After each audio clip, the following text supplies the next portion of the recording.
Well, good afternoon, ladies and gentlemen. General Dunford and I just returned from the White House, where we met with the President and his national security team to discuss options to deter Iran's continued aggressive behavior. As we have seen, the Iranian regime is waging a deliberate campaign to destabilize the Middle East and impose costs on the international economy. In recent months, Iran has increased its military activity through direct attacks and support to its proxies in the region. In the Persian Gulf and Gulf of Oman, which are vital waterways for global commerce, Iran has threatened the safe passage of ships by attacking commercial vessels and illegally seizing a British oil tanker. In Yemen, Iran is perpetuating war by providing sustained financial support and advanced weapons to the Houthi insurgency. And on June 20th, Iran shot down a United States unmanned aircraft that was flying over international waters. Despite repeated calls from President Trump to begin diplomatic talks, Iranian aggression continues to increase. In the face of this sustained malign behavior, the United States and other countries have demonstrated great restraint in hopes that Iranian leadership would choose peace and reverse Iran's steep decline into isolation and economic collapse.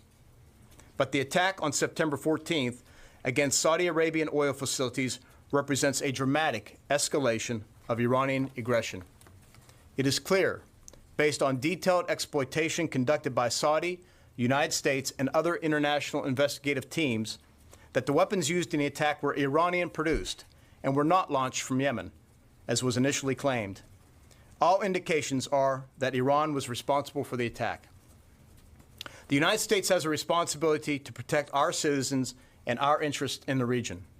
And the international community has a responsibility to protect the global economy and international rules and norms. All of this is threatened by Iran's significant escalation of violence.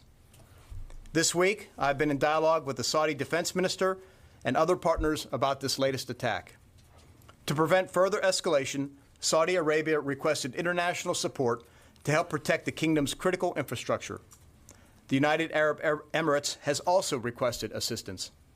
In response to the kingdom's request, the President has approved the deployment of U.S. forces, which will be defensive in nature and primarily focused on air and missile defense. We will also work to accelerate the delivery of military equipment to the Kingdom of Saudi Arabia and the UAE to enhance their ability to defend themselves. The purpose of the additional defensive support we will provide is as follows. First, to send a clear message that the United States supports our partners in the region. Second, to ensure the free flow of resources necessary to support the global economy. And third, to demonstrate our commitment to upholding the international rules-based order that we have long called on Iran to obey. As the President has made clear, the United States does not seek conflict with Iran. That said, we have many other military options available should they be necessary. We urge the Iranian leadership to cease their destructive and destabilizing activities and to move forward on a peaceful diplomatic path. General Dunford and I will now take your questions. Thank you. Mr. Secretary, thank you. You said air and missile defenses primarily. Could you be a little more specific about, are you talking about Patriot missiles, and what number of troops are you talking about sending? Yeah, so Bob, Secretary Pompeo just came back this morning, and the Saudis asked for enhanced defensive capabilities. So what we'll do now is take the President's decision. I'll talk to CENTCOM over the weekend. We'll talk with our Saudi partners, and we'll work the details of the deployment, and we'll be able to share that with you next week. So there's been no decision on specific numbers? We haven't decided on specific units. Broadly, as the Secretary said, it'll be capabilities to enhance their air missile defense. It's now my job to come back with to the Secretary with the details of what we believe would meet the Saudis' requirements and is sustainable. Okay, thank you. Just to follow up, then, it wouldn't be, we're not talking about thousands of troops, you're talking about hundreds of troops. And also, just the Secretary, do you think this is going to be enough, or why do you think this would be enough to deter Iran from further attacks? We think, given the state of play now, and then based on whatever assessments we get from Central Command, what the Joint Staff and the Chairman do, and other discussions we're having with partners, we have to continually assess that. We think for now that would be sufficient. But that doesn't mean there could be additional deployments as needed based on the changing situation. And on troop numbers? I would say at this point, a moderate deployment, Phil, and we'll have more details for you next week, but not ready to share the details. Not thousands. Thousands would be not moderate. That's fair to say, not thousands. Lucas?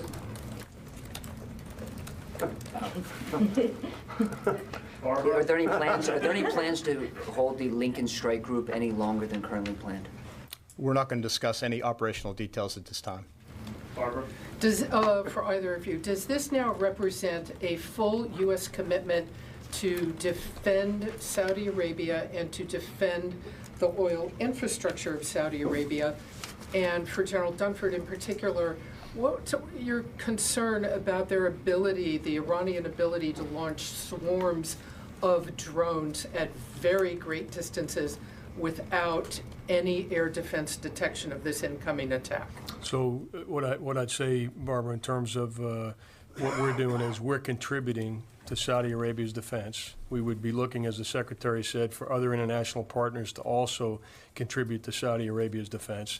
And with regard to dealing with a specific threat like you just spoke about, you know, no single system is going to be able to defend against a threat like that, but a layered system of defensive capabilities would mitigate the risk of swarms of drones or other attacks that may come from Iran.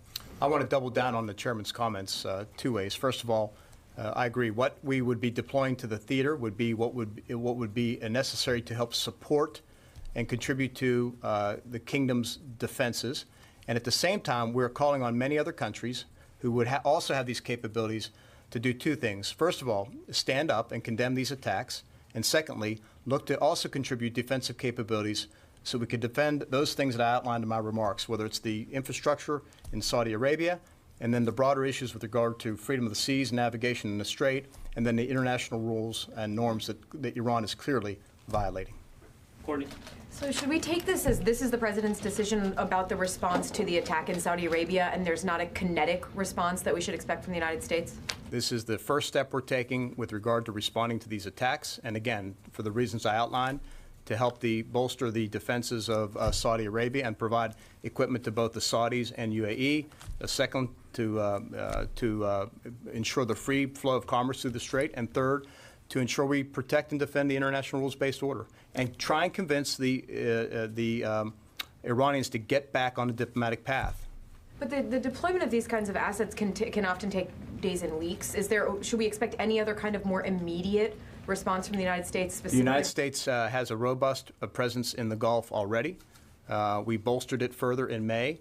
So we feel quite quite confident in terms of our own defensive posture and our ability to do anything else as necessary.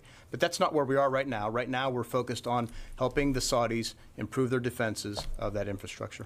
All right, last question, Nancy. Thank you. Mr. Secretary, Chairman Dunford, you've mentioned that the international community should get involved, but you know some allies have questioned whether the attacks were in fact launched in Iran. I was wondering if you could give us any sense on whether you will declassify any evidence that shows that those strikes were launched from Iran, and also if you could give us a sense of timeline in terms of when these deployments could start. So I'll say a few things. First of all, the United States is on the ground in Saudi Arabia. The Saudi Arabians are leading this investigation, and we will keep them in the lead with regard to the forensics. So we need to let that play out and let the evidence play out. With regard to the partners and allies, first of all, I would commend Secretary Pompeo. He's been on the phone and on the road the past few days, speaking to numerous allies and partners about this incident. And regardless of where you think it came from, the fact is the Saudis were attacked by both drones and cruise missiles and are still vulnerable to attack. So asking allies and partners to contribute resources to help them defend themselves and to defend those things I spoke about, I don't think it's too much of an ask given the situation. And we'll work the details, Nancy, over the weekend, and I'll come back to the Secretary early next week with some specific recommendations. Well, you can confirm that the strike was launched from Southwest Thank Iran? you. Thank you, everyone. Thank you.